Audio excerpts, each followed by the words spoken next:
Hello, so today we're going to be taking a closer look at fruits and we're going to be ranking them on this tier list to say which fruits are good or really broken and which fruits are maybe a little bit more questionable. If you like my content, make sure to like and subscribe, 'cause it does help me out as a smaller TFT content creator. Additionally, I had done this earlier in the set. Usually I make guides on this channel and I talk about fruits in those specific guides. I think that's going to be a way more fruitful resource. This one's going to be kind of like an overview thing, but more towards like the end of the set, just in closing to see how the fruits kind of ended up. But anyways, let's go through them. When I'm ranking them, you're probably going to notice I'm going to put a lot of things in B tier, like this one, 100 push-ups, B tier, right? This one, you gain damage amp with rolls, so obviously it's going to work if you're playing a reroll or if you're playing specifically like a spot where you're like rolling a huge amount for those particular units. In general, it has the potential to be good, but you have to be playing not only a reroll comp, but you also have to hit it relatively early, and you also have to be not having something like Prismatic Ticket where you're going to get a bunch of free rolls to hit your units. So it's very particular, but it has the potential to give you an uncapped amount of damage amp, and a lot of the units really like that. For example, Katarina, Darius, even Yasuo in certain cases, and all of those are like, you know, units that are rerollable. To a contender, I'm going to put in C tier. This one, I think numerically, it gives a lot of value. So you get 4 damage amp and 2 durability for each unique copy of the units that are listed below that are on your board. So at first it looks like kind of like a ragtag group of champions, which is true. It's made to be like a 2x KO tie-in, you know, with some of the 2x KO units here. But the main thing that you should think about is that like it's kind of like similar to like a bronze for life kind of thing, where if you just put in all of these units, you get a huge amount of damage amp and durability. I thought it would be okay when I first read it, because if you look at the units like Ahri, Jinx, Braum, Yasuo, Darius, they have synergies that fit really nicely with like a standard Star Guardian board. However, it's so hard because if you try and angle towards like, for example, a Star Guardian board with these types of units, like the 2x contender thing, it feels like kind of weird because you really want to be playing all of the units or as many of these units as possible. So then your board is very like ragtag. You're not playing like a really deep front line or a really deep synergy. You're kind of relying on this to give you all of its stats, which is really hard to plan around, because if you don't get this fruit and you're holding on to all these units and upgrading all these units and hoping to hit like a Braum and an Echo, it feels like you're putting way too much effort into the game. Like I said, I think the numbers are good. Like if you put this on a Jinx, I'm sure she'll pop off, and obviously if you have a Braum Echo, then they're going to benefit a lot from the extra damage amp and durability, so you could have an insane board with this setup. But like I said, it's too hard to plan around, so it's very uncommon that I take this. I just don't think it's trash canned here. 2x KO. After 2 takedowns, stun enemies for 2 seconds and gain damage amp. This one I think is also C tier. I think it's just too specific, right? Or not too specific. I think that it's like, it gives you 35% damage amp, which is a good amount of damage amp on all of the units. They would all like to have damage amp. Obviously, it's a good amount of power, but basically, you need to kill 2 units. You have to get 2 takedowns. Especially if you get stuck on a main tank, that can be a huge issue, right? So it becomes like a positioning thing. You'd rather just have a fruit that gives you upfront power, in my opinion. Now, obviously, if it fits with your build path, go for it. It has the potential to be strong. It has a stun and 35% damage amp. But like I said, there's an activation condition, which you'd rather just get a fruit that doesn't have the activation condition, in my opinion. So that's why I put in C tier. Adaptive Skin, I think, is C tier. I very rarely take this.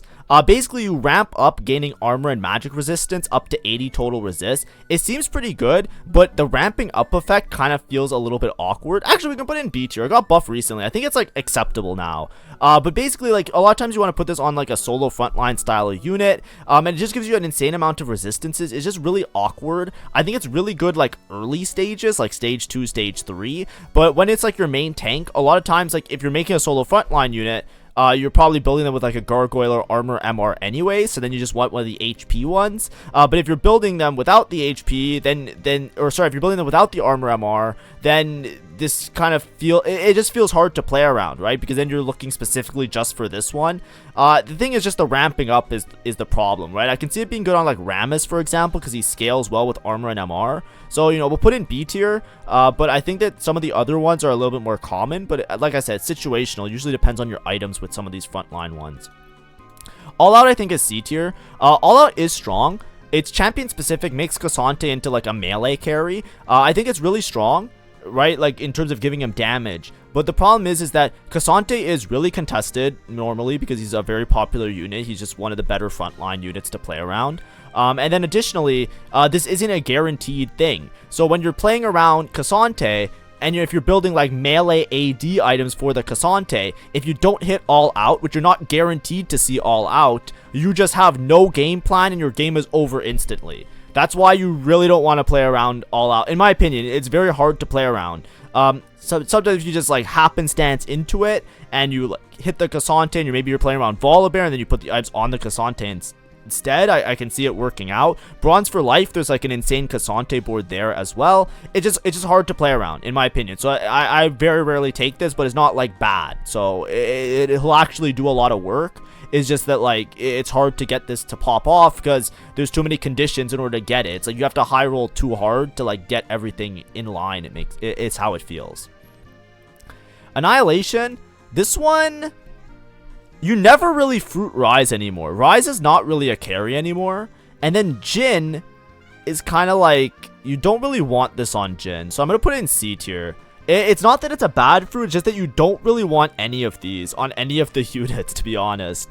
Right? Jin and Rise both get damage amp from their kit already. So you'd usually want to build them, or you want to take a fruit that doesn't give damage amp. You usually want like raw stats a lot of the time, or like other utility, because they have damage amp already. And then the other problem with it is that Jin has better fruits, right? The other fruits like Sacred Sword or Artistic KO are the ones you usually go for. So you're pretty much never taking this. And then Rise, you don't even play as a carry anymore, right? So like it just doesn't make sense. It's just like a skipper. Artistic KO, I think this one's still A tier. I think it's one of Jin's best fruits. The overkill is really cool because the way that Jin kind of operates with doing like heavy burst damage with his auto attacks, having the overkill really makes it so that you leave no damage on the table. So it actually works really well with him in certain builds. I mean, there's a lot of this throughout the entire set. Now, Jin himself isn't that great, but I think Artistic KO is one of the things that enables towards a Jin reroll. It's one of the things you have to have on him. Either this or Sacred Sword, and there's debate which one you like better. I don't want to get into it. I've talked about it like 100 times over the course of the set. Just check out one of my other videos on it. Assassinate. Is this new? I think this is not in the game, right? I'm gonna put it in D tier because a D tier will be like things I don't know or things that are not in the game. I'm pretty sure this isn't in the game. Yeah, I'm pretty sure that's not in the game. Let's move on. Atomic, I think is B tier, maybe C tier. You basically store health and then you do a bunch of burst damage. It works really well on certain frontline and certain tanks as just being an extra damage dealer. I like it a lot on Malphite when I'm playing around crew, for example. But I think in general, it's just not a tank fruit. So I'll put in C tier as just being less common, right? Like if B tier is like the fruits that are like somewhat common or like ones that I'd be happy taking, I think Atomic is usually a miss. Like it feels like it's pretty good on certain spots, obviously, because you just do like heavy burst damage. You can kind of one tap the backline if you have a unit that walks towards the backline, but like you're basically playing down a tank fruit in order to do more damage via your tank. So it feels like something you very rarely, not very rarely, but you more rarely want to go for. Attack Expert, I think this one's C tier. I think it just doesn't give enough stats, if I'm being honest. Nobody really uses it in a tremendous way, but I think it's really actually, you know what? 5% attack damage. All other sources give 35% more. Let's assume a Deathblade. How much would you get off of a Deathblade is what I really want to know. Let me just see. I'm just trying to math it out because this one I think it's pretty bad. Deathblade is 55 AD. So 55 AD and we're getting 30% of that. 35% more. Yeah, it really doesn't feel like a lot, right? Like I feel like you're barely getting like 40 AD total from this thing. Like maybe it's good with like a Kraken build, but like even then I don't think you're getting that much, right? Like even a Kraken, like maybe double Kraken like Ash. 4-stack attack damage up to 15 stacks, so 60 AD, 60 AD, 30% of that. Like, it's getting good if you have, like, double Kraken. Maybe it's okay on Ash? Should I put it in B tier? I don't know. This one's hard to judge. I rarely take this. I would put it probably here. Temp 37. This one I'm putting in D tier. I have no fucking clue. Can I be honest? Read this shit. Can anybody math out what this does? Like, who has an Echo? First of all, that's a prismatic augment. that you only get offered sometimes in the game. Then you specifically have this fruit on the guy as well. I have never seen this in my life. I've not seen it in a single game. I've watched like maybe like 150 hours of TFT, and I've played like 400 hours of TFT this set. Like, I have no clue. 20% max health, and then you deal you recover 20% max health on cast. It seems like it's good, and you deal 6% more damage each time you hit the target. Does it reset when he goes to a new target? Like, I'm sorry guys, this one you guys have to try it out on your own. Like, I can't. I have no clue. But the bigger problem is that you're usually not using your fruit on the Echo anyways. It's very rare that you want your Echo to be your primary tank. You're usually just playing him for the stun. Sorry, primary tank or primary carry. You're usually just playing him for the stun. So even if this fruit is good, it would probably still be only C tier to me, because unless it's like absolutely broken, you're really not wanting to like fish for fruits on an Echo. You want to have fruits on main tank, main carry, and Echo usually isn't going to fall into that category. So like, I'm putting in D because I don't know. If it's broken, it's like B or A. I don't think it's S, and like most likely it's C tier. That would be my read on it. Best defense. This one I think now is C tier. I think after the nerfs is not that good anymore. But basically this one used to be broken. It used to be like S tier. But basically when you get a shield, when you're granting or receiving shields, you'll do extra physical damage on the next attack. I think they nerfed it to a point now where it's like very mid. Basically this worked really well on Poppy and Kabuko because they have a built-in a built-in passive to give themselves shields, or active, whatever. Their ability gives them shields, and they would just do an insane amount of burst damage, akin to being like a secondary carry on your team, while also being a really hard to deal with tank, right? Poppy and Star Guardian really hard to deal with, and then Kabuko in Mentor being really hard to deal with all the stuns. The bigger problem now is that it just doesn't do enough damage, so you'd rather just take a tank fruit on both of them, and that would give you more success and get your damage dealer to do the damage. Bestest boy, I think this one's kind of mid as well. C tier probably. Yeah, maybe it's B tier now actually. This one's okay. Every 5 seconds, you get either 13% healing for Rammus, 14% damage for AD for Smolder, or 14% ability power for Kog'Maw. So I think for Smolder and Rammus, it's alright. For Kog'Maw, it's pretty lame because it's kind of like a worse Archangels almost. 5 seconds is a lot of time. Most fights will end in around 15-ish seconds. So if we're counting it like that, this basically gives you like 30, 40 AD. It gives you like the healing is good for Rammus because Rammus is broken. That's the problem now, right? On a Rammus, because Rammus, like double trouble Rammus, this thing is broken. So we'll just put in B tier because I think that like it's good on like that regard, but I think in general this is kind of underpowered. I think it just takes too long, right? If it was every 4 seconds, I can see this being a lot better. If it's every 3 seconds, it would definitely be broken. But like 5 seconds is like, it's right on that teeter edge of like, you could probably just do better with like more upfront damage, if that makes sense. Blade NATO. Attacks deal 25% of basic attack damage as physical damage to enemies with the range on the target. This one is kind of weird. It's like okay on Volibear and Yone. It's actually like alright. It's not that bad. I think like with range, it's broken, right? Like if you have like the RFC or snipers build on them. Snipers got nerfed quite a bit, but it was like tech in that regard because then the range that it deals the damage is larger. But in general, I think there's better fruits that are available for them. But I think it's actually like okay. It's actually pretty passable because Volibear and Yone, especially if you build them towards attack speed or you give them good attack speed based items, it actually does do a quite bit extra damage on top of everything, which is pretty nice. Blink attack. I think this one's kind of mid.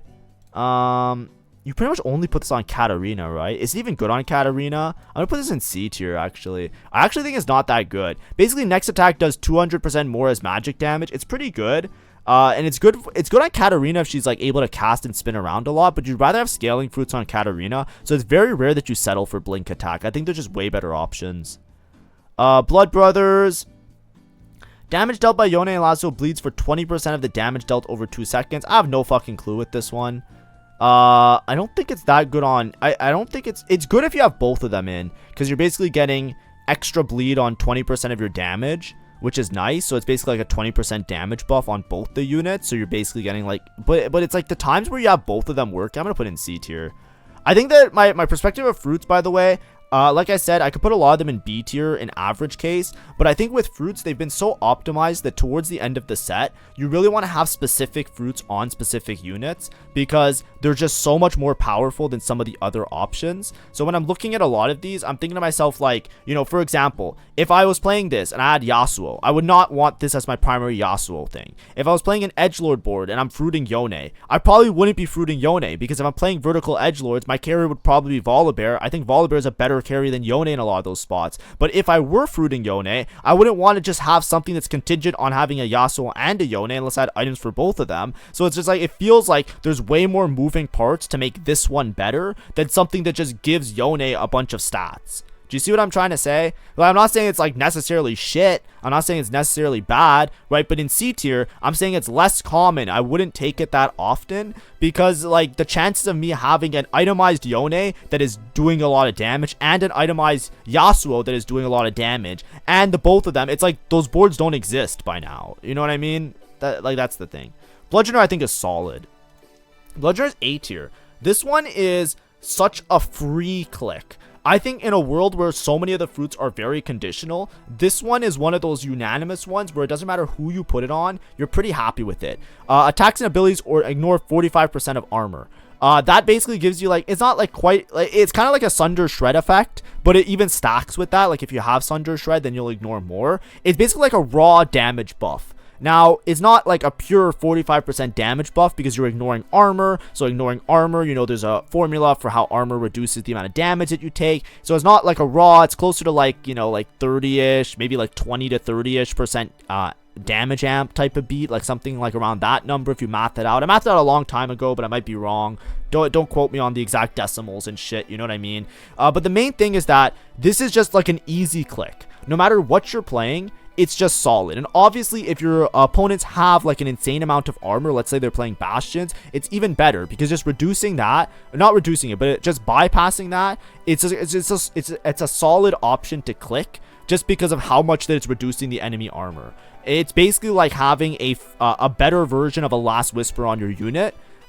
Which, you know, there's obviously fruits that apply that in a different way, right? Like proper Shred Sunder. But for the most part, like, you know, if you see this and you're playing like a Volibear or a Samira, or you're playing like early game, you're playing like a Nefiri, or you're playing a Smolder early game, or a Kaisa, or a Zaya, like it doesn't matter who you're playing, or even an Ashe. This is like a solid option that you sometimes don't even reroll late game because there's so many fruits that are way worse than this. So it's just A tier by nature of it being like a unanimously general, like this is a solid option for me to just bypass armor and just increase my damage in a very rudimentary way, right? It's like a very it's like a single sentence, simple, gets to the point, has a noticeable effect on winning or losing a fight. Very powerful.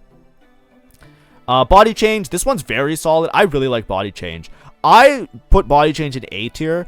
I think of the tank fruits, this is one of my favorite ones.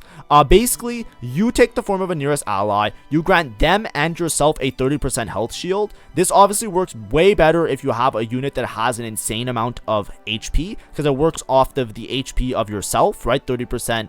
I think the 30% shield is like your health, if I'm not mistaken. Because I know that if you put it on, if you body change with a golem, it doesn't apply it properly to the golem, but maybe I'm wrong with that. Maybe they changed it. This was a while ago that I properly tested it.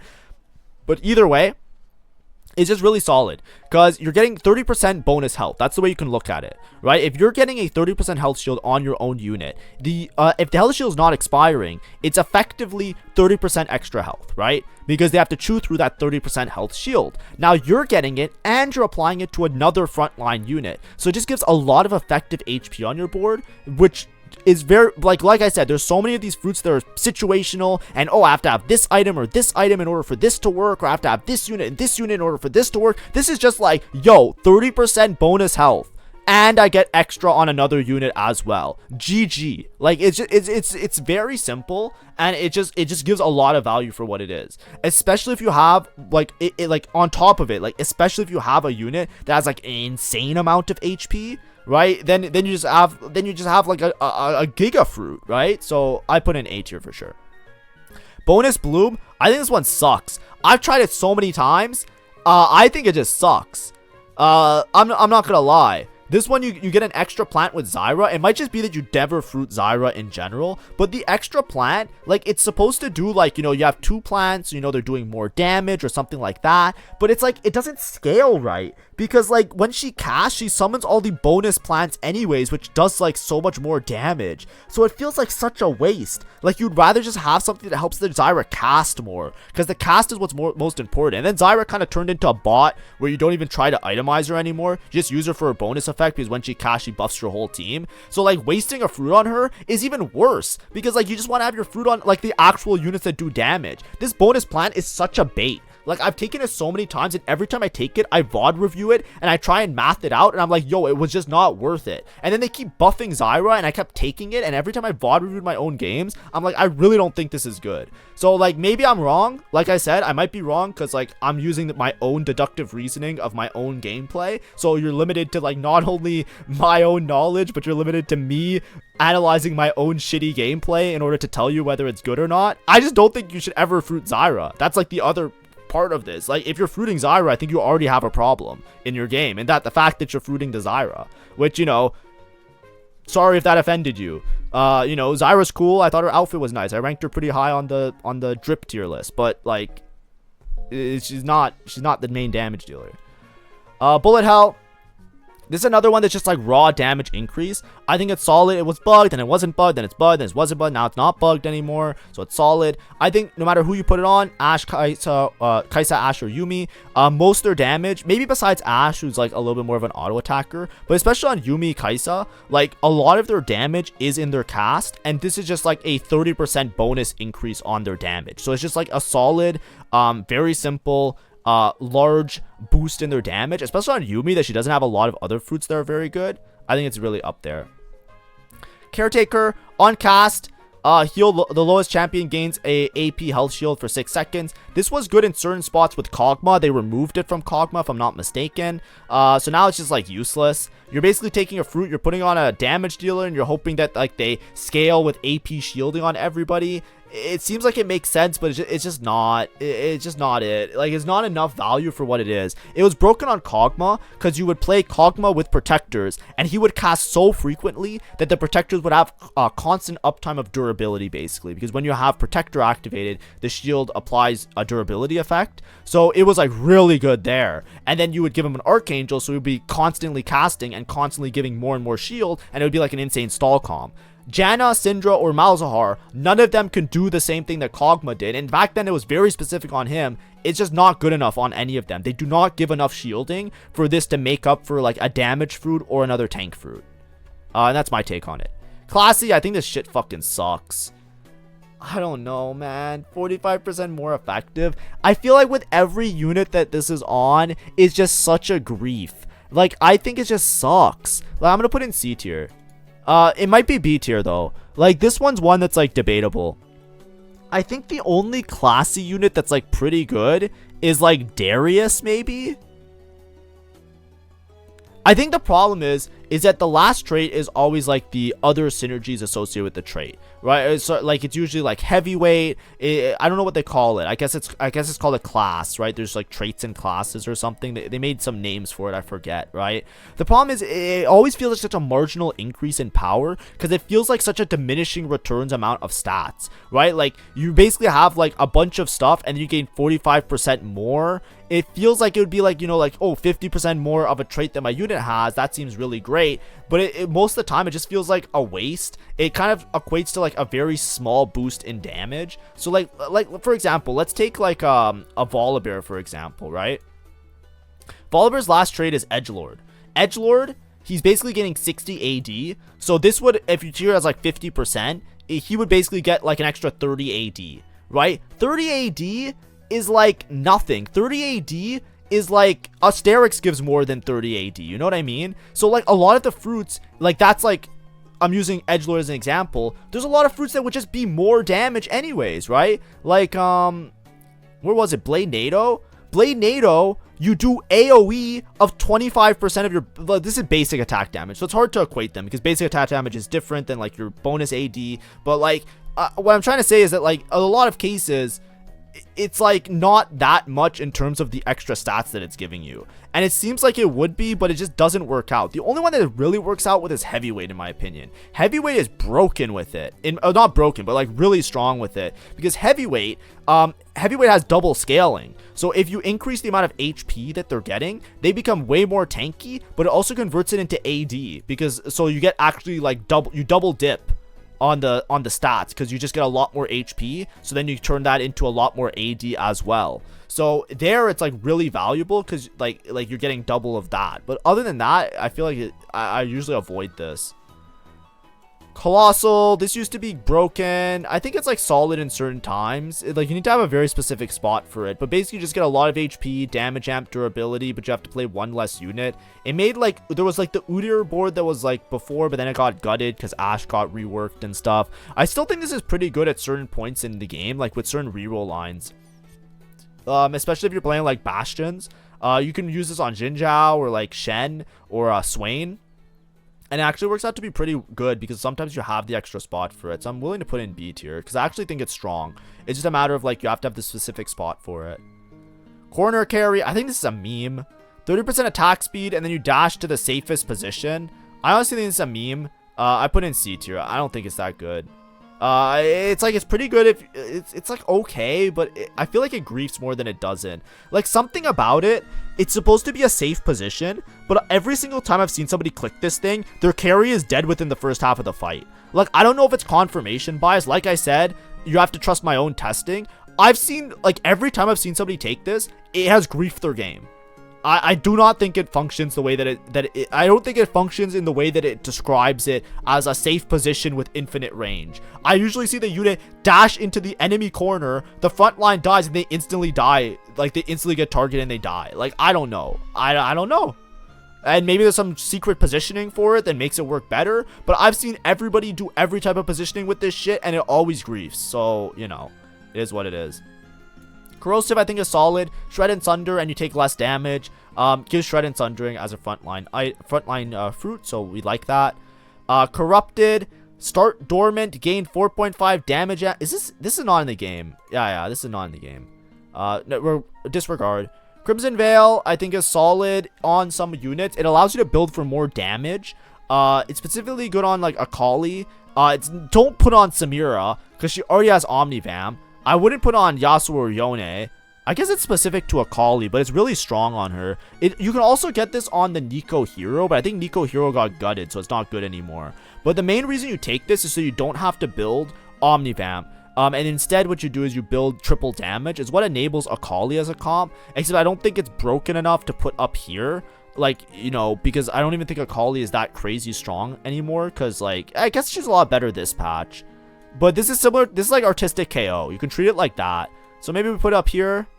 I think it's just so dog shit on everybody else. I'll put it in B tier. Critical Threat, I think, is solid. There's actually some units that really like it. I think it's broken on Shen Hero Augment.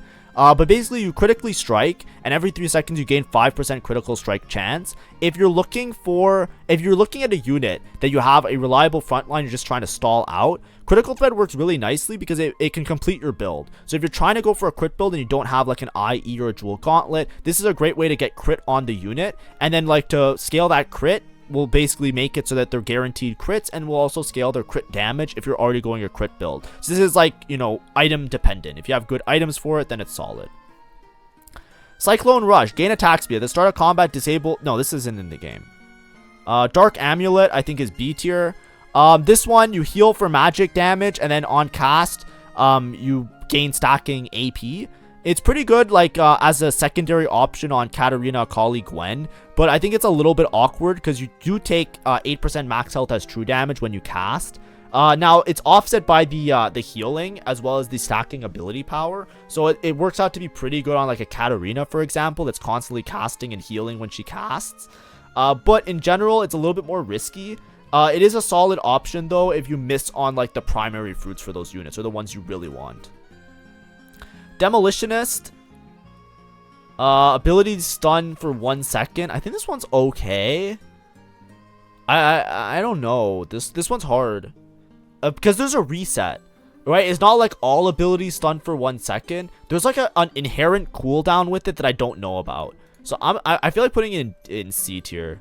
I think you'd rather just have damage on the units. Because, like, originally you would think it's broken on Varus. Because it's like, oh, he shoots his arrow and he stuns the whole board infinitely while he's throwing every arrow. It's like, no, that's not how it works. No. Denting blows. Vi now shields for 4 seconds instead of healing. When converted, strike quickly 4 times. Each hit reducing the target. Who the fuck has ever clicked this? Genuine question. Like, I don't know. I'm putting it in D tier. Like I said, this is one of those fruits they added to the game. Like it feels like an aesthetic fruit. I don't know. First of all, are you ever fruiting a Vi? Right? No, not really. Does she even get this when it's her hero augment? I don't even think so. Right? Then this is like some hero bullshit on the Vi. Like, I don't know. We'll just put it in C tier. Because I think you can tell that it's bad. Am I crazy? Like, it basically makes it so that she's not doing extra damage. She's just healing and reducing resists. It feels like kind of weird. Because the Vi is not going to be tanky enough unless you reroll Vi for this to have a lasting effect that actually makes it impactful to your board. Right? Like, her running around, reducing magic, reducing resists, right? Is going to be really cool if you were playing, like, I don't know, a Vi reroll comp where she was the front line. But, like, you're not usually doing that because, like, if you're playing that, like, the only time this might come into play is, like, if you're playing Mundo Hero Augment, where Mundo is your back line and Vi is your 3-star front line. But even then, you'd probably want something that makes the Vi live longer instead of something that gives utility because, like, you can just get the utility other means, which is usually the better option. So it feels very awkward to kind of pigeonhole your fruit to play specifically into this unit with this special for fun ability. Like, maybe in a for fun lobby where people aren't being aggressively punishing, it might work out really well. It sounds like it would be good, right? Like, she gets extra shielding instead of healing, so she can maybe shield infinitely and then just kill everything and just reduce the armor so that everything just dies. But it's like, it just really, really doesn't tie itself together nicely because you'd rather just, like I said, you want to use your fruits on other things. This is like too much of a cook, in my opinion. So I put in C tier. Desperado, every 8th attack fire 5 projectiles at the closest enemies that deal 100% basic attack damage as physical damage. I have not seen this in a while. I do not know if it is good. I think it's okay. I'm going to put in B tier. I think it's okay. No, it's every 8th attack, actually. 1, 2, 3, 4. I think it's too slow. C tier. I think it's too slow with 8 attacks. Doom Barrage, I think is good on. I think it's solid on Varus, but Varus is a little bit awkward, so we'll put in B tier. Double Down. This one was broken. This one was broken. 18 damage amp. When you cast, other powered up units gain 20% of mana spent. This was broken with Nico Hero Augment. That's what made it super broken. If you didn't know like why Nico was really dominant for like 1 or 2 patches, they added this to the game. This shit was broken because you basically put on Ahri and then Ahri would feed the Nico mana and then Nico would just chain cast. It was fucking ridiculous. But like right now, I wouldn't put this on any of these units. So C tier probably, because like who's playing Ahri? Like who's playing Janna? Are you really gonna double down Janna? If you're playing Janna and you're fruiting Janna, you're putting Mentor on her, right? You're putting Veteran. Are you putting this on Ezreal? Like hello? So it's really just for Ahri reroll. But then with Ahri now, the only time you would put it was with the Nico Hero Augment. And now the Nico Hero Augment isn't that good anymore. So it's just not a good fruit anymore. Because like you're not going to put it on normal Nico. And Nico Hero Augment I think is so much worse that like you have other problems like playing Nico Hero Augment. Like, you know what I mean? So it's like, I don't know, man. These fruits are so bad, some of them, in my opinion. Double Strike. I think Double Strike's solid. If you're playing an auto attacker, it kind of works out to be like a 30% damage increase, right? If you're playing Gnar, if you're playing Kale, playing Xayah, Kog'Maw even, right? If you're playing a unit that you're doing primary auto attack damage, and you're not really relying on your ability, or your ability is more like a passive, like Xayah, for example, her ability just like buffs her, right? Or Kog'Maw, his ability just kind of makes him cast faster, like he does a little bit extra damage. Kale, she doesn't even have mana, right? So like she's all auto attacker. So like this is something that really helps with those units. So they're very reliable, solid option on them. Now is it broken? No, I don't think it's absolutely broken, because like a lot of the units do have cast that this kind of interferes with, so then it's not exactly like a 30% increase in damage. It's kind of a little bit awkward, but it's a very solid option. I think it's something you can definitely go with on a lot of the units, and you can just be like, yes, I'm happy in most cases. Drift Duo, I think Mighty Mech now has become so bad that I'm down to put this in C tier. Oh, where did it go?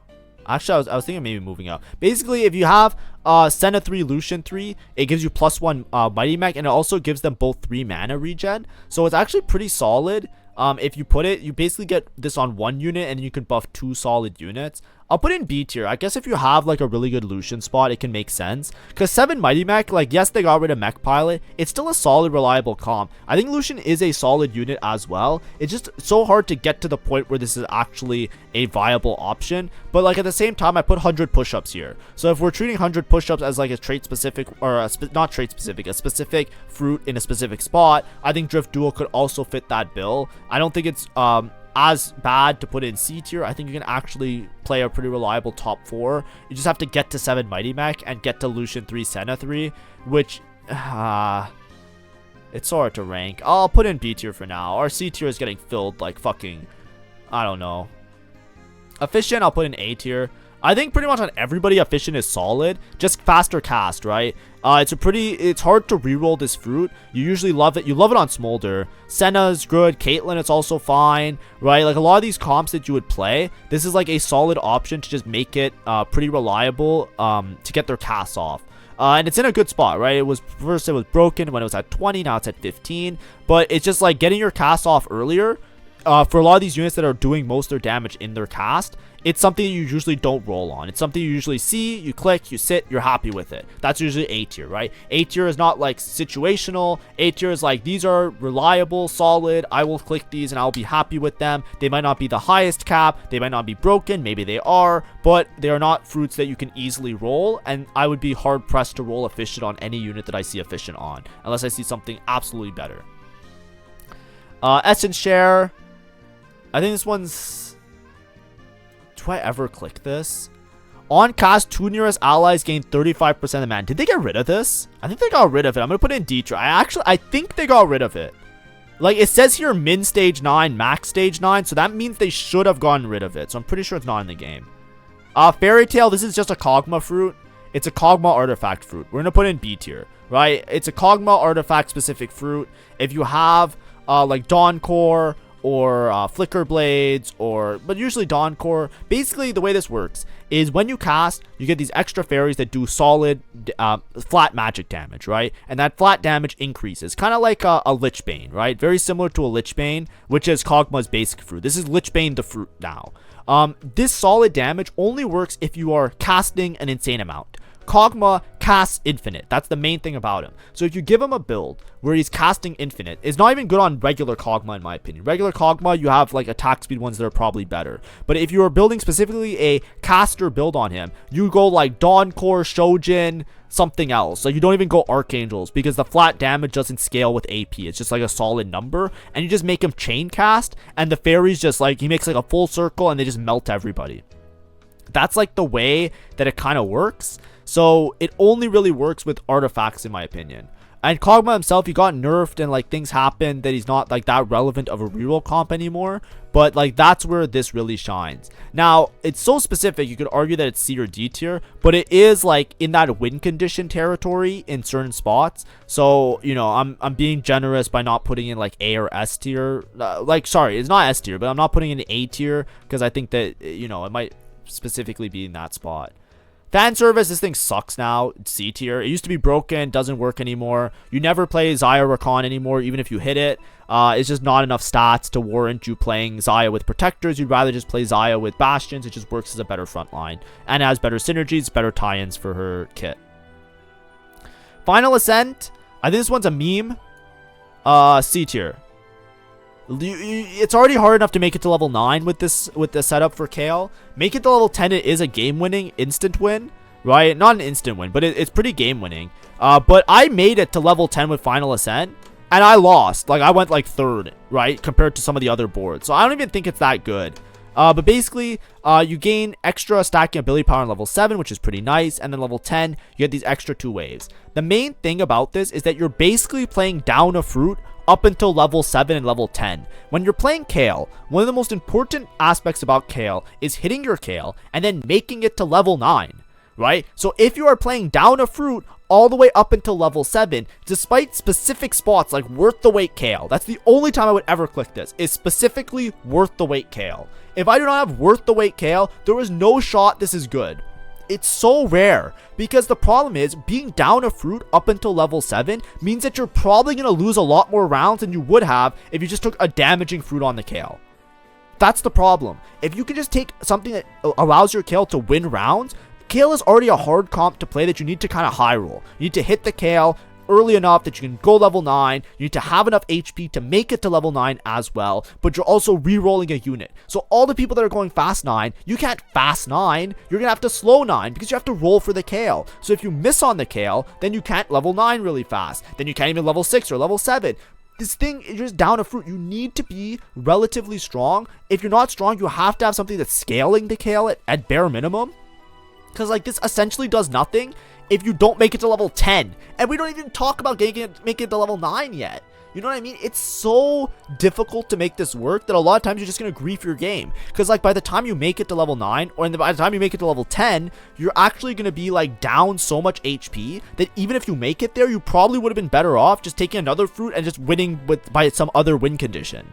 Right? Like that's the problem, because whenever you're thinking about these types of spots where you have to make it to these high levels while also re-rolling, you need to be winning every round. So you want to have a fruit that is making you stronger every round. That's like the main problem. But also if you hit it, right, if you get there, you win the game. So, you know, rank it in S tier if you really want to. I don't care, but to me, I never want to click this. I think it's shit. Final boss. This one's pretty solid. This gives a lot of damage amp. This is what I was talking about before with like the other things that give damage amp, right? When your allies die, you gain 4.5 stacking damage amp with the Omnivamp. If you have like 8 allies on your board, you're getting like over 30 damage amp. It works really well. Great on Lee Sin.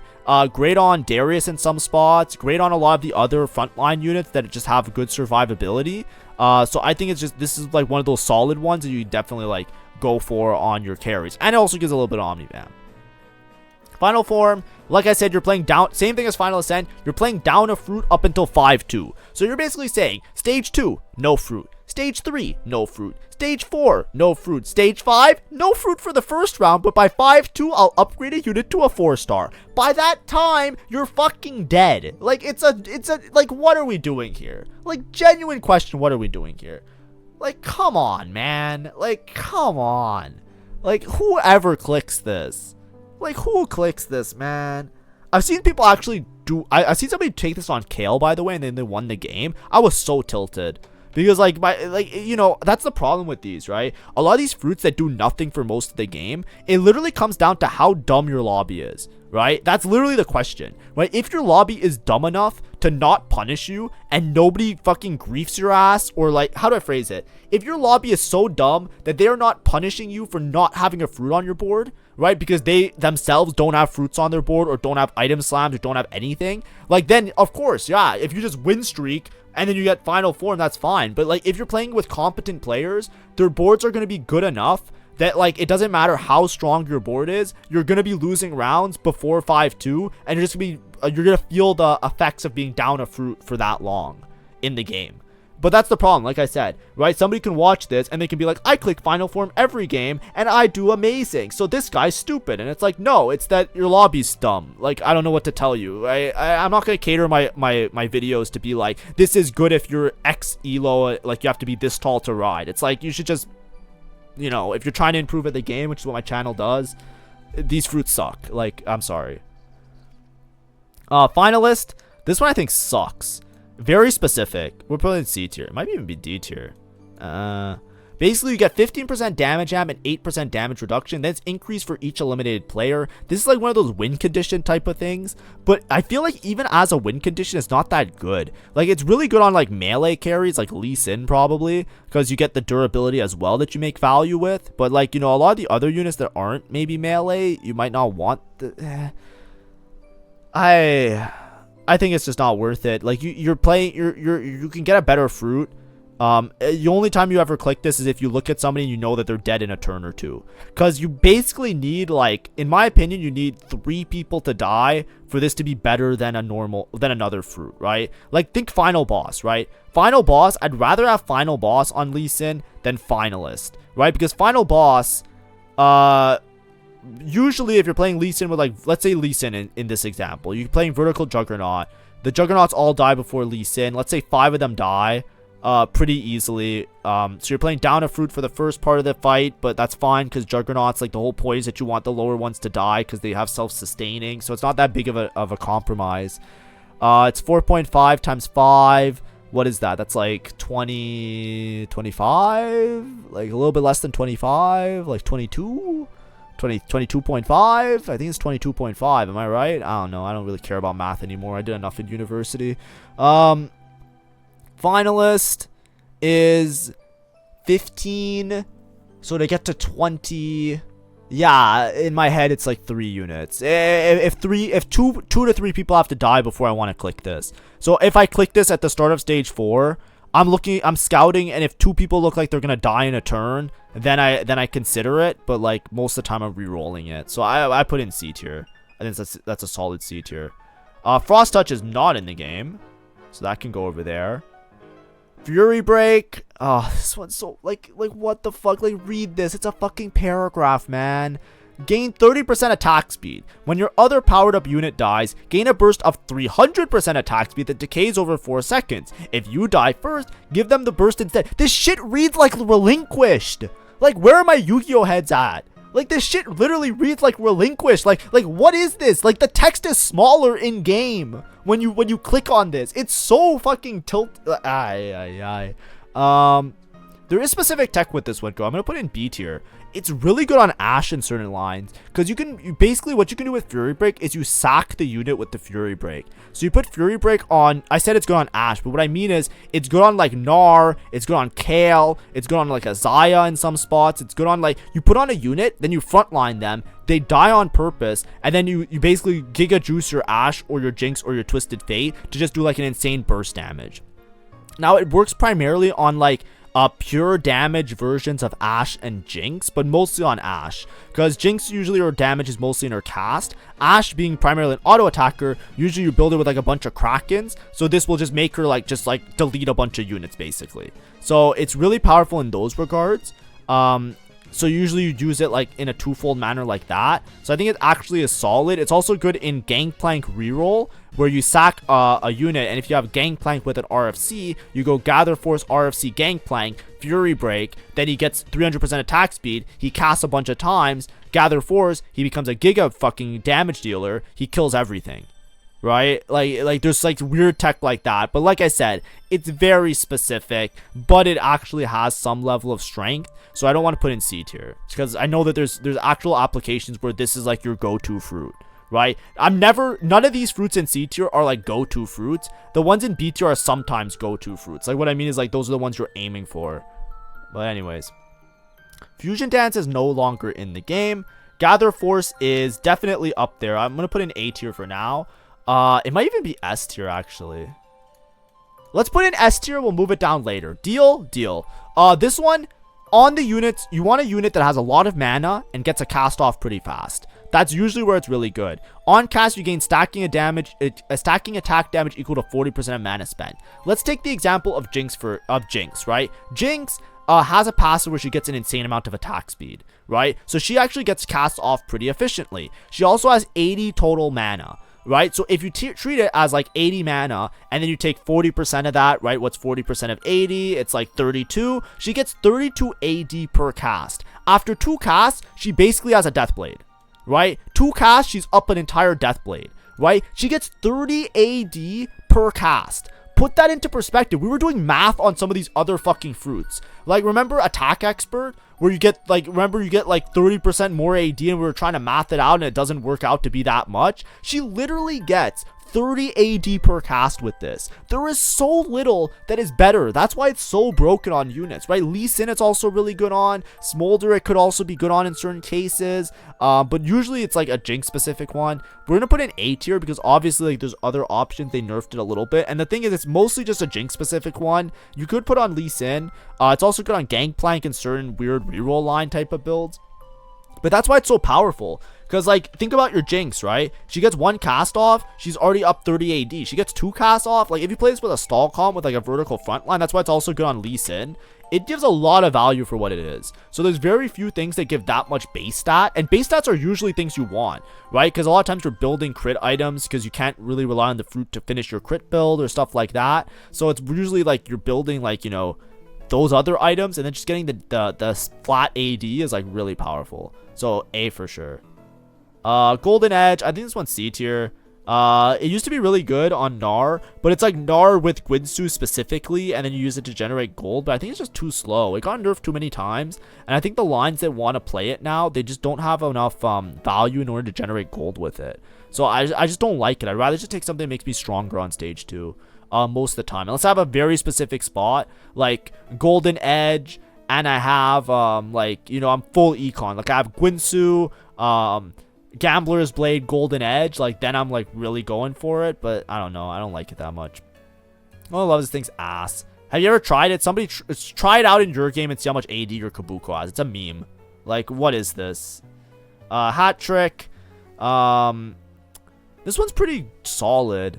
I like it as a tempo augment, right? If you're strong, this allows you to scale really well into the game. Now, I feel like you never really end the game with Hat Trick because usually, like, you lose your hats at one point. I actually like it quite a bit, but only if you're really strong. So I'm going to put it in B tier because it gives a lot of stats. 16 AD, 16 AP, and then takedowns give 0.8 of each. So basically with every takedown, which if you're playing a unit that's like doing AoE, think like Malzahar. Like a very solid example is Malzahar. You basically can scale this so fast. And it will make you really strong on stage 2, stage 3. Eventually you end up losing, but it's really good for just like pushing an aggressive lead. And then by the time you want to get rid of it, you usually just sell that unit anyways, and you transition into a different fruit or different unit anyways. I'm not saying that it's broken on the units that you finish the game with them, like you play Malzahar reroll with Hat Trick and you keep it, because like I said, as soon as you take one loss, it's basically useless and then you reroll it. But I think from early game to mid game, I actually really like it because I find that it keeps you at a really strong advantage and it gives you a lot of stats in those early game fights, which is usually like you basically just stat check your lobby up until the lobby kind of peters out and everybody kind of like makes their board stronger. But you can stat check for like multiple rounds and then just like win for free and like get those stacks, which is really nice. Heart of Gold, 2 gold with these specific units. I think this is B tier. It does give a lot of gold if you have a spot like solid frontline and one of the Syndra, Jan, or Lux. 2 gold per combat is pretty good. Hemorrhage, is this still in the game? No, they just removed on some units, right? I think this one's solid. 60% bonus damage as true damage with abilities. It's pretty big. It's pretty good on a lot of the units because the true damage is pretty nice. So I generally like it, but I think it was bugged at one point. I don't know if it's still bugged, but we'll put it in B tier. Heroes Arc. This one's like a level 10er one, so this one goes in C tier. Who's make it to level 10? Exactly. Hungry Hero. I don't think this gives enough stats. I'm honestly gonna put it in D tier. I think you just never want to click it. 100 HP. Basically, you're giving up 3 player health for 150 health on the unit and 4 AD. The 4 AD is so small that you're giving up so much player health. The problem is that there's too many boards that have crazy win conditions, right? This is like a play on like a Briar that existed in the past. She was in set 12. Briar, I think, got way more stats, if I'm not mistaken. Now, I think she got 150 health and she got like, I feel like she got more AD, but maybe I'm wrong now. The problem is that with that unit, she was like a quality unit that you used as like a way of sinking your late game high cap potential into.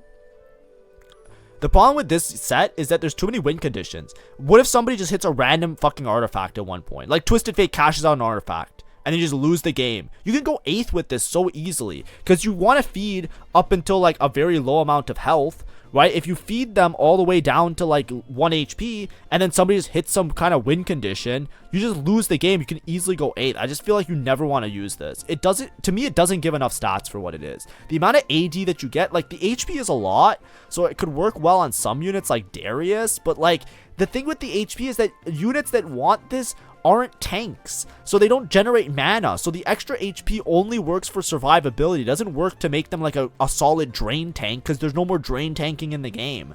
That was another thing with Briar. Briar can drain tank, so she would cast more frequently, because you just like fucking make her delete every, I don't know, I don't like it. Hyperactive, takedowns grant 100% attack speed. I think this one's pretty shit. C tier. It just doesn't last long enough, and I feel like it's just a waste on all the units that you put it on. Icebender, I don't think you play Rise anymore, and also I think this is a lot worse because they nerfed it since it was good. So I think, I don't know, I'll put in C tier. It's hard to judge. Inner Fire, this one's one that gives I put this in B tier, right? It's just solid. You burn wound, right? If you need anti-heal, it's solid. And you take less damage. You can just put on a frontline unit, just solid. Kahuna Huna, I think this one's solid. 150 AD. It scales off the AD, so it works really well. It's not base AD, if I'm not mistaken. I'll put in B tier.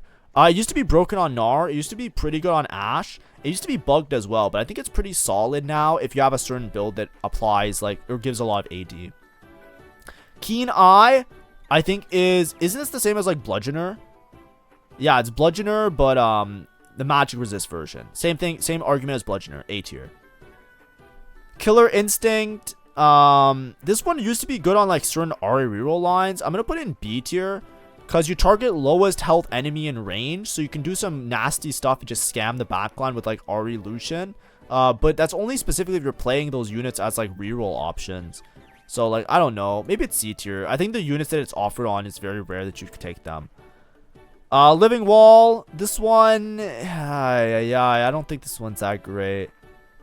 It's actually okay because of the Bastion synergies. I'm gonna put in B tier. It gives a bunch of attack speed for having a bunch of armor and MR. So like if you're playing a vertical Bastion frontline, you have an AD backline or attack speed backline. It makes sense. But I would say, in my opinion, it's more like a C because I'd rather just have like something that gives them more tankiness, right? All the units that get this are Bastions anyways, so the stats that it gives you of armor is pretty meaningless. I think it would be better just to give them like HP, you know what I mean?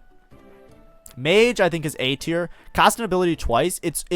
Mage is sometimes good, sometimes bad, right? Mage is really good on units where their cast timing isn't that long. Because if their cast timing is too long, them casting twice is actually going to be a detriment because you're getting reduced damage on it. You'd rather just work towards your next cast a lot of the time. So certain units is really broken on, certain units is not that great on. An example of somebody that's really good on is Seraphine, because even though she has a really long cast time, which I know I said is bad, she never casts more than once in a fight. She almost always casts just one time per fight. So making that a double cast that does 20% less damage, the double cast in essence is going to be like an 80% damage, or sorry, 60% damage boost, right? Because, wait, no.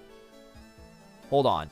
80 plus 80 is 160. It's a 60% damage boost, right? So 60% damage boost because you're casting your ability twice. They both do 20% less, so it's 160 instead of 100%. It's insanely broken, right? It's good on Karma, good on Seraphine. And I think that's it. Like a lot of the other ones you don't like it on. Maybe Caitlyn sometimes, but Caitlyn, she has a really long wind up, so a lot of times you don't like it that much. But it's A tier because of those units, right? It's like essential. It's essential on Seraphine. It's like your only fruit that you go for. And it's the main reason why people play Seraphine with Bastions. You need Mage, so A. Magic Expert, we'll put in the same spot as Attack Expert in C tier. Mana Rush, I think, is solid. We'll put it in B tier. Honestly, it might be A tier. I think Mana Rush is like their best fruits. Basically, you start with full mana, so Jarvan instant cast, Zyra instant cast, and you want them to instant cast. It's actually pretty broken. I'm okay with that. Max Arcana, or Max Arcana, depending on how you want to pronounce it. I put this in A tier. It's basically an enabler for a lot of rerolls. It's one of the ones that scales really well. You basically take it on all of your reroll units. If you see it, you click it, you just roll with it. It just gives you so much value for what it is. Same with Max. I guess Max Attack would go the same way, but there just aren't many attack units that you want to put this on, but same logic applies. Max Speed, I think. This one's a little bit weird. The only time I ever had this one on Mundo Hero and it felt like shit. I think these ones, the damage is better than max speed. Because the max speed doesn't really make sense. I'm going to put max speed in B tier. I think these ones make more sense in terms of like scaling damage. Max speed makes sense on certain auto attacking units, like you can see it on like Xayah, for example, maybe. But the problem is that, how do I phrase it? The problem with max speed is that before speed in general was broken, because speed helps you to cast more, helps you to do more damage, but also starting attack speed mattered a lot because Guinsoo used to stack with auto attacks. So if you had starting attack speed, the auto attacks would stack the Guinsoos, which would put you in like this critical mass point where you would just like instantly like delete units because you would like ramp up the Guinsoo a lot faster and reach your max speed a lot faster, right? Now, that's not how it works. It just scales as the fight goes on. So starting attack speed feels a lot worse. Not that it's bad. It's just that it's not as essential as what it was in like previous sets, if that makes sense. Like since like before set 14, like they changed the last set, right? It would be really good this with like flicker blades, right? If you have flicker blades, max speed is broken because then your flicker blades ramps up faster, which means you're going to gain your stats much more faster with it. Like that's what I mean. So it's like, I feel like it's more situational than those two. Max vitality, I think this one's, it got buffed. I think it's actually A tier now. It gives so much HP now because it got buffed to gain 20 additional permanent health instead of like, it used to be like 15 or something. Or 10, I think, at one point. Mech Pilot sucks now. C tier. Mecha Blade, who the fuck ever plays that? C tier. Mechador. I don't know this one. D tier. I don't know because this one's like, I think this is specifically on, like you need that power up that makes you put power ups on the mech, right? So it's very specific. Like you need that specific, what's it called? Augment that makes you power up the mech. So like, I've never seen it before in my life. But basically it becomes a luchador, which seems broken. Like it seems really good, but like I can't tell you. I haven't seen it. I don't know if it's worth it or not. Midas Touch. And this one sucks. It gives such little gold. C tier. Mind Battery. After the first cast, each combat gain 5 mana regen. The problem with this is that you don't want to fruit Zyra, and Seraphine is almost always going to only do 1 cast. If she's getting 2 casts off, it's a rare situation, so it actually doesn't matter. C tier. Needlework. This one I think sucks. I'm going to put it in C tier.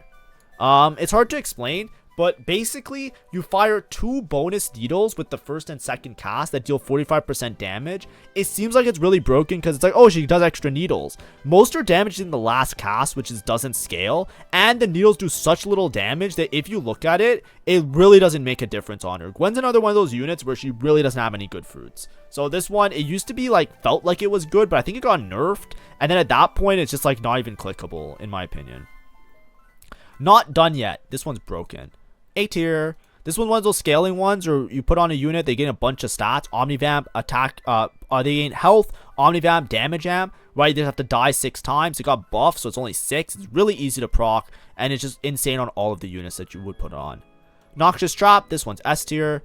Burn, Wound, Shred, Sunder. Enough said. Like, hello? It's like 3 items in 1.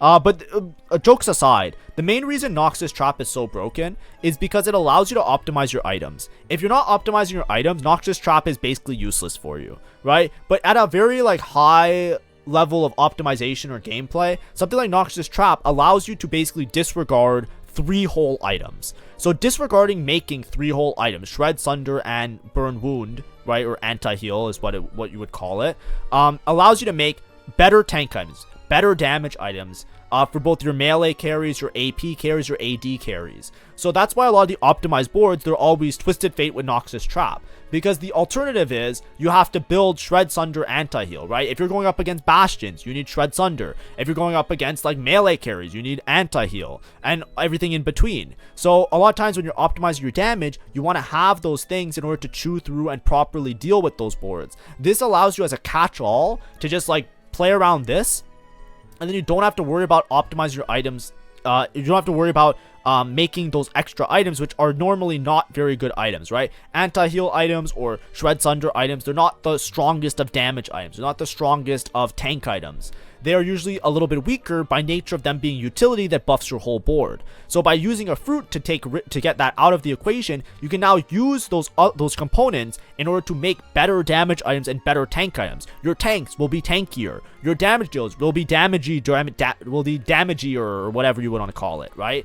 And the other thing that's great is that because it applies Shred and Sunder, if you have a mixed damage board, which a lot of times when you're playing around these high cap boards, you have both AP and AD carries. Your tanks, you have some of them that do AD damage, some of them do AP damage. It allows your whole board to basically do all of that damage, so you don't have to make those. You usually have to pick one. Usually you're picking Shred or Sundering and anti-heal. You're not ever making all three of them because it's just too much investment of components. That's why it's really, really good. Now, obviously, if you don't optimize your items, if you make a bunch of ragtag bullshit ass fucking dog shit items on your carries, Noxious Trap isn't gonna make you win the game, right? So that's what I mean by you need to be using those other components in a meaningful way, and this allows you to do that, which is what makes it broken. That's why it's S tier. On the edge, this one's really good. You start with lower HP, but most of the units have built-in Omnivamp that would get this anyways. 35% damage amp. Remember what I was talking about before? Like, wouldn't you rather just have upfront damage amp? There's other fruits that just give 35% damage amp. This one does it, right? You just get 35 damage amp on Volibear. Volibear's not gonna die because he has 65% health. He might, right? Don't get me wrong. He might, but he's gonna heal back to full. He has Omnivamp, right? Samira has Omnivamp. She's in the back line. By the time she jumps in the front line, she's already healed back to full, right? Darius, he has infinite HP. By the time he casts, he's gonna heal back up, right? That's the main thing, right? You might have to position a little bit around it, make sure they don't just get instantly one-tapped by some random unit, but most of the time, these are extremely powerful because you just get 35% damage amp, and most of the units, they have Omnivamp already, or they have an ability that heals them. So then you just recover the HP anyways, and now you just have 35% damage amp with full HP anyways, right? It's just really good. It's actually essential in my opinion on Samira. I wouldn't put any other fruit on Samira, maybe Bludgeoner if I can't find it, but I'm always rolling for on the edge on Samira. If I see it on Lee Sin or Volibear, I'm most likely going to click it on either of them as well. It's a very hard sell, unless I'm really lacking Omnivamp. Like, let's say I'm going pure damage Volibear, then I want something that gives me more Omnivamp or something else, or pure damage Lee Sin, for example. But in most cases, it's a really good option. It's just a lot of value for what it is. We went through lots of the other damage amp ones here. This one is just 35% off rip. Bang. Just fucking do it. Alright, and with the 35%, guess what? You're going to heal a lot faster because you're going to be doing a lot of damage. Right? Really great. Ordinary, I think, is B tier. I actually think this is really good for tempo streaking. It's just not something you play around into your late game, but it makes like your unit extremely powerful in the early game. I like to take it with like a Giga unit. Like I took it one time with Neferi and I like 10 streaked with it. You know what I mean? Like I think it's pretty solid because it got buffed quite a bit. Over 9,000, I think this one's A tier as well. It's like the riskier but higher risk. It's like the higher risk, higher reward version of Max Arcana or Max Vitality or Max, like all of these Max ones. Because basically it rolls these random things. They're slightly tailored, but a lot of times they can grief you. And basically it also can roll mana gen. On certain units, these stats are really important. I talk about it a lot of times, like Katarina, if you roll a bunch of mana gen on her, it makes her broken. So a lot of times these are like the higher cap ones, but if you low roll, if you don't hit the mana gen or you don't hit the specific stats that your unit wants, then it can feel really bad. So that's why it's like a little bit of a hit or miss, right? One time I had over 9,000, I was playing Shen Hero Augment, and I took it because I said, oh, I'll scale my Shen. I griefed my own game because I generated so much mana gen on him that because he's an auto attacker when he's Hero Augment, he basically was like perma casting and he kept dancing, like doing his power up animation, and he wasn't doing as much damage as he needed to do because he rolled too much mana gen, and it would have been better just to take one of the other max ones that would have scaled him better, or like critical strike or like any other fruit, right? Like that's what I mean. Like that's an example of mana gen being bad, but like usually it's really good. But the same thing applies with all the other stats. One time I had Kale with over 9,000, right? Max Arcana or Max Arcana, depending on how you pronounce it, Kale just gives her flat AP, which she loves to have, right? All her attacks to Kale with AP, it's broken. I had over 9,000. I rolled nothing but HP. I rolled 15 HP buffs and like 1 AP buff and like 1 armor buff. Like, I don't know. It was bugged or something. It happened to me twice, actually. I played Kill twice, and both times with over 9,000, I rolled over 10 HP buffs and nothing else. I don't know why. You guys tell me. but that's what I mean. It can be really, really bad in certain spots, but it has to be A tier because of its cap potential. It enables a lot of these comps, and you usually have to take it. Pack Tactics, I think, is B tier. I think it's pretty solid. I don't think you ever reroll Nefiri with it, but it does make her pretty strong in your early mid game, so I'm down to put it up there. Power Front, I think this one sucks, C tier. Precision, I think this one's B tier. I think it's actually pretty solid. It's just really hard to, like, conceptualize, because it doesn't make sense. Like, read it. It's another fucking Relinquished, right? Like, do you guys know what I'm talking about when I say Relinquished? It's a Pegasus card, you know? The Yugi boy, like that card, right, with the fucking eyeball. I had 2 of them. I had a Relinquished deck when I was in elementary school. I think I still have 2. I used to have 3.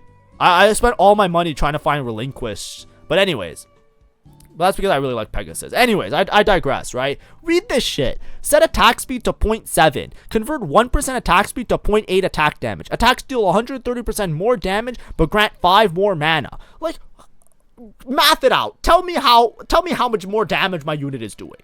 It's like you just have to know if this is good or not. Like, you have to try it out and see. I think it's good on Smolder. I think it's good on Caitlyn. I don't want to put in A tier. It might be broken, right? But the thing about it is that it's really, really, really wacky, because your build kind of changes. You're basically relying on a fixed attack speed and getting the cast off by the extra bonus mana. And it makes it a little bit weird, because, like, your units kind of like stutter step a little bit, right? Like, they do, like, an insane cast. They do really well when they get their cast off, because they get, like, a bunch of damage. You're not really building attack speed with it. It's not like you're building Gwinsu and using that conversion effect that much. It's more so that your attacks deal 130 more and your attacks grant 5 bonus mana, but its attacks deal 130% more. So that's the part that's weird, because when you get your casts off more efficiently with the more mana, right, it looks like they're doing a lot, but then their casts isn't really benefiting from that bonus effect as much. So it's just a mess, right? Like, I think it used to be okay on Smolder, because Smolder used to scale as AD, so his auto attacks used to hit like a truck. Like, his auto attacks were almost hitting as much as his cast, but that was in the past when Smolder scaled infinitely. I don't know. I'm gonna put it in honestly, I'm gonna put it in C tier. I'm gonna put it in C tier because I don't know. And I don't wanna bait you guys into clicking it. It's too I think it's too difficult to play around in certain spots. Pure Heart, every 4 seconds heal this champion allies. I think this one is, I think this one's not in the game. D tier, actually. I think it's not in the game. Pursuit, I think this one's solid on Lucian in early game. I'm gonna put it in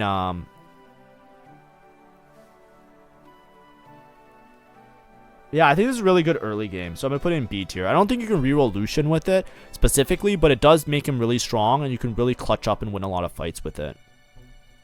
Quick Tag. On death, spawn a unit of the same role with the same number of items. The unit is 1 cost lower and has percentage equal to reduced health. I don't know. I'm putting this in D tier. I've never seen this in my life. Ramping Rage. Attacks grant, stacking attack speed. I think this one's like a B, like a solid B. It's just like, if you're playing an auto attacker, it's like a shitty version of a Flicker Blades or a shitty version of a Gwinsu. So it's like you kind of just have to click it and be happy with it if you can't find anything else. So, you know, it's solid. It gives you attack speed. Regenerative, I think this one's really solid. I'm gonna put it in B tier though.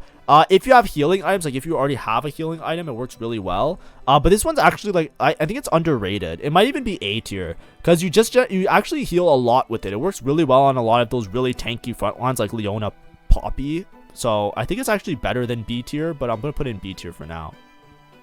Resistant, B tier. This works really great if you're going into auto attackers. Right, you put resistant on like a Rammus and you fight an Ashe, she doesn't kill anything, right? Like, it's crazy.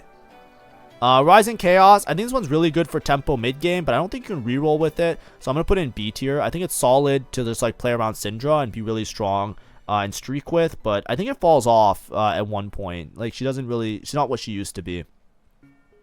Robo Ranger, I think is C tier. You almost never want to use this, because, like, it's very rare that the Mighty Mech has enough stats in order for this to be worthwhile. In my opinion, at least.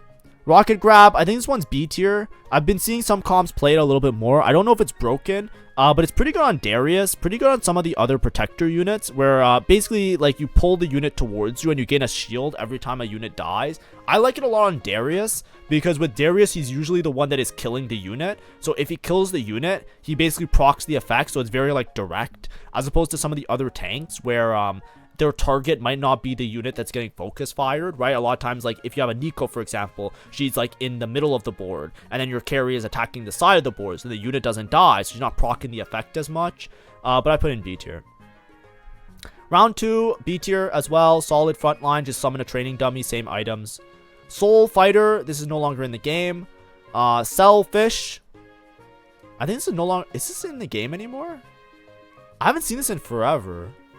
I'm going to put in D tier. I don't think it's in the game. Serious Slam, A tier. I think this is Volibear's best fruit.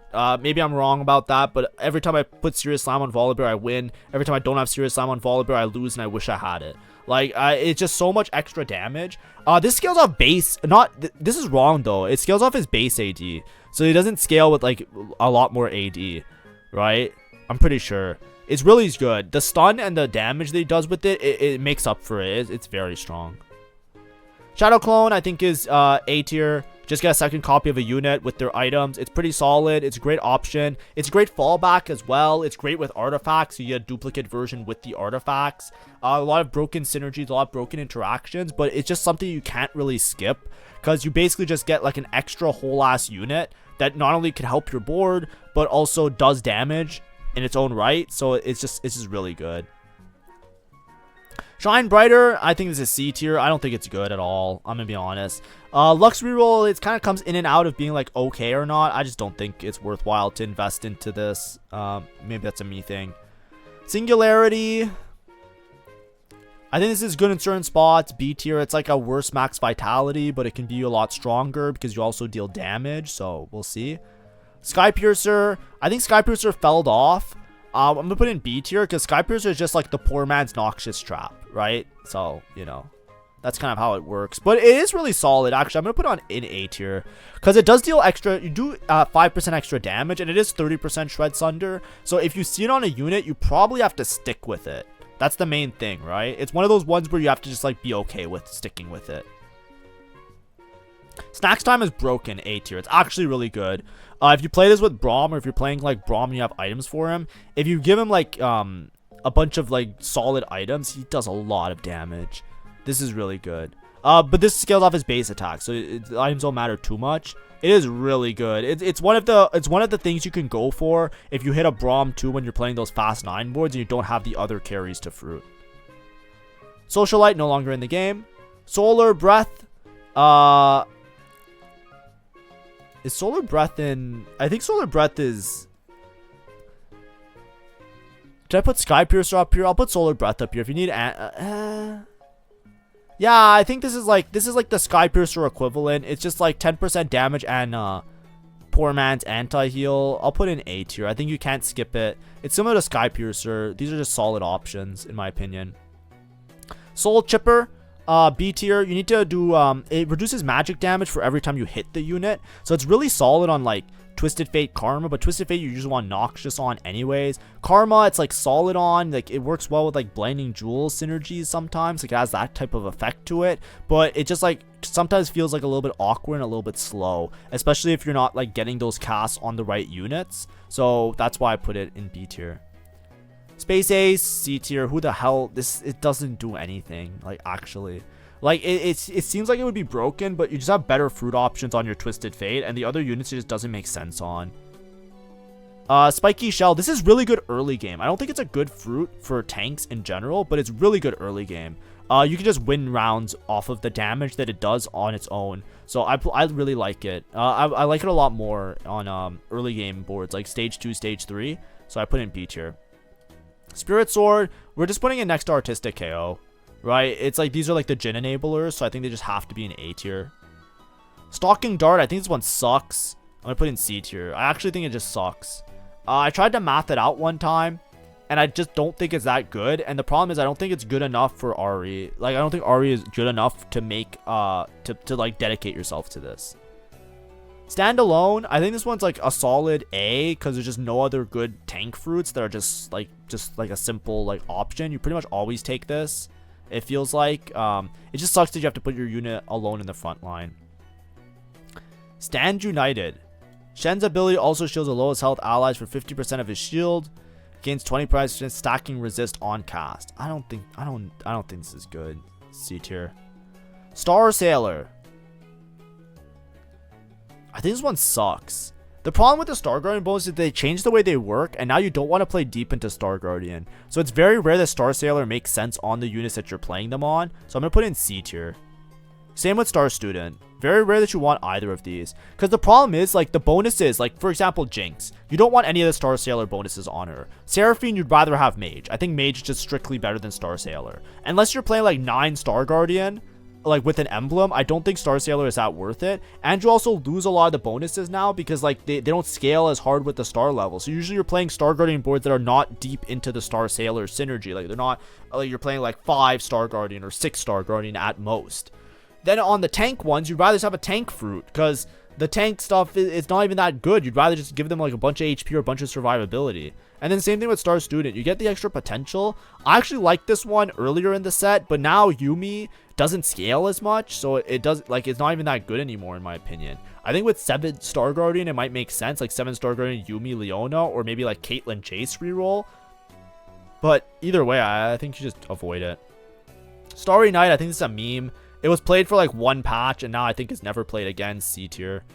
Stormbender, I think is solid B tier. It's actually pretty good damage. It could actually end up being a lot more damage with 1 and 2. The problem is that it actually can grief sometimes. Like, it kind of moves around randomly a little bit. Like, not randomly. Like, it goes to the unit you're targeting. But sometimes, like, the storm just doesn't hit the right units. I remember there was, like, it wasn't a bug, but it was some, like, specific tech that you can do to make sure the Stormbender, like, avoids certain spots of the board or something like that. I think it's not good enough to be an A tier, so I'll put it in B tier. But it is a solid option. Stretchy Arms, no longer in the game. Good fucking riddance. Strong Spark. Zap for 11% of their max health as magic damage. Whenever a enemy is stunned, zap them. I think it's in C tier. It's like a damage fruit for a frontline unit, but it's just not worthwhile. Because you'd much rather just like give them something that allows them to survive instead of do damage. Because it doesn't do enough damage to warrant being a weaker tank. Super Genius. Every 2 seconds, getting ability power equal to your mana regen. I think this is like good on certain units. Like, it's good on Yumi. So I'll put in B tier because it's one of her only fruits you can go for if you don't hit bullet hell. Super Mega. Jinx gains 30% attack damage. Every 3rd cast is twice as big and splits for 50% of the damage amongst the enemy hits. I don't know how good this is because I don't know how big the AoE is to conceptualize it to make it like make sense. The 30% AD is pretty solid. I'm going to put it in B tier. It's not bad. It's just that I think that you'd rather have Gather Force on her. That's the thing. Because the problem is, like, this is good if you're able to snipe the backline, but you're not really able to snipe the backline easily. It's, like, very RNG. Like, this is good if you, like, position better and you can snipe the backline with the larger cast, but it's every 3rd cast, which is a while, right? You have to treat it like this. You get 30 AD. Your 3rd cast is twice as big, right? In 3 casts, I'm gaining 90 AD from Gather Force. Where is it? 90! Because it's 30 per cast. So in 3 casts, my 3rd cast is going to be hitting with 90 AD. Like, what are we talking about here? Like, you know what I mean? It's like, I don't think it's good. It's not better than that, but I think it's serviceable. I think you can take it because it's 30 AD is 30 AD. So, like, that's the part that makes it really nice. You get the 30 AD off rip. But the 3rd cast part, I think that, like, unless you, like, have a spot where you can snipe your backline, or sorry, snipe the enemy backline, it's like, whatever. Supremacy. I think this one sucks. It basically just makes it so that their execute is bigger, but I think they already get an execute anyway, so it's like, whatever, like, you know? Supreme Surge. Whenever it is executed by a Supreme Cell, gain stacking mana. I think this one sucks. I don't know.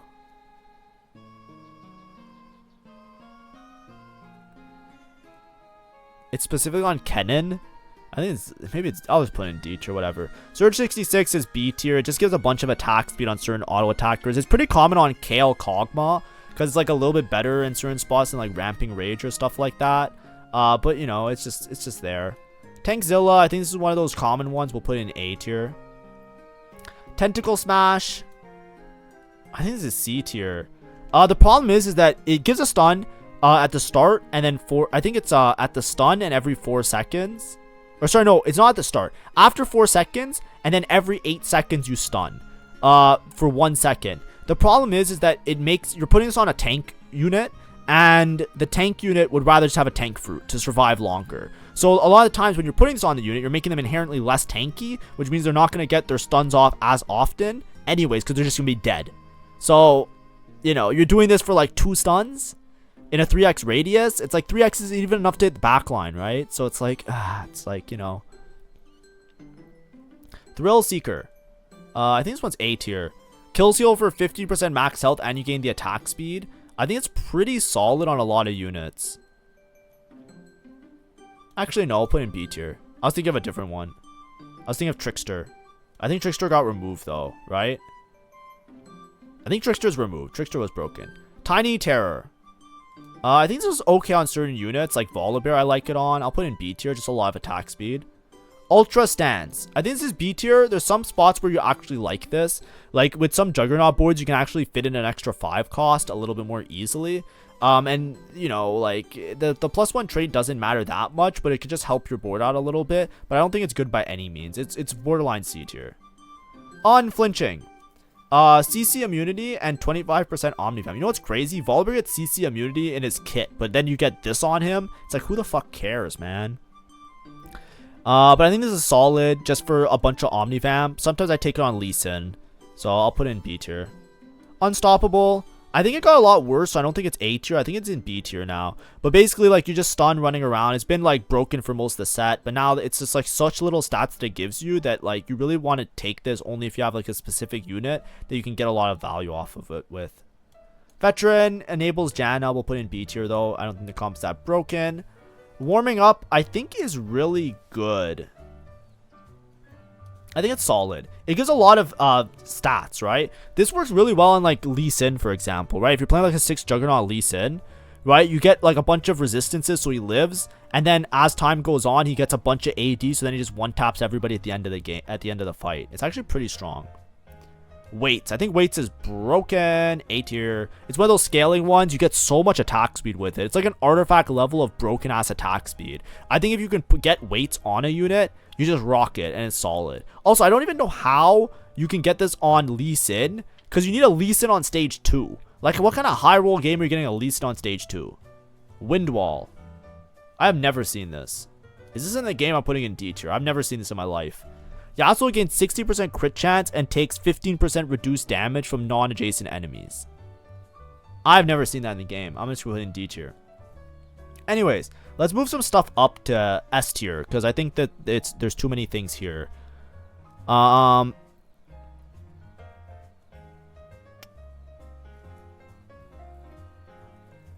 actually don't want to move anything up. Bullet Hell, Efficient. None of these are really S tier. Maybe Mage. Max Arcana. We'll do that. Like that, I guess. These are like win conditions. Maybe Weights. I think these are win conditions. These are win condition fruits. These are the fruits you usually are happy with. These are the fruits that are situational but you're pretty happy with. These are the fruits I usually avoid. And then these are the fruits that are either not in the game or so dog shit that they shouldn't, that I just don't even acknowledge them as being in the game. And that's solid. That's the tier list. Yeah, that took a long time. There's so many fruits, right? And there's so many things to talk about. Hopefully that was helpful in some way. And hopefully it wasn't like too confusing when I was going through everything.